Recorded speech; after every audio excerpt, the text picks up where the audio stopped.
আমরা কি করে বুঝবো যে আল্লাহ তাআলা আমাদের ভালোবাসেন? কিভাবে বুঝবো যে তিনি আমাদেরকে পছন্দ করেন, ভালোবাসেন? এটা বোঝার কিছু সিস্টেম আছে। এক নম্বর সিস্টেম হচ্ছে আপনি জাস্ট দেখুন যে আপনি নিজেকে কোন কাজে ব্যস্ত রেখেছেন। আপনি আপনাকে কোন কাজে ব্যস্ত রেখেছেন, আপনার লাইফস্টাইলের দিকে তাকান। লুক অ্যাট ইউর লাইফস্টাইল, আপনি নিজেই বুঝে যাবেন।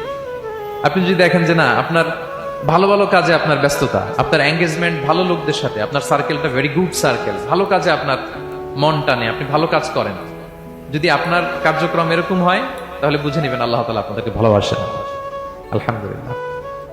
আর যদি দেখেন না, যত আকাম কুকাম আছে ওইটার সবার আগে আপনি, যেই কাজে আল্লাহর ক্রোধ আসে, আল্লাহ রাগ হয়ে যান, যেই কাজ ইসলামে করার নিষেধ, যেটাতে তার অসন্তুষ্টি, ওই কাজে আপনার এঙ্গেজমেন্ট, ইনভলভমেন্ট, আপনার সার্কেল গুলাও এরকম, তাহলে বুঝে নিবেন আল্লাহ ভালোবাসা, এই মহা সৌভাগ্য আপনার কপালে জোটে নাই।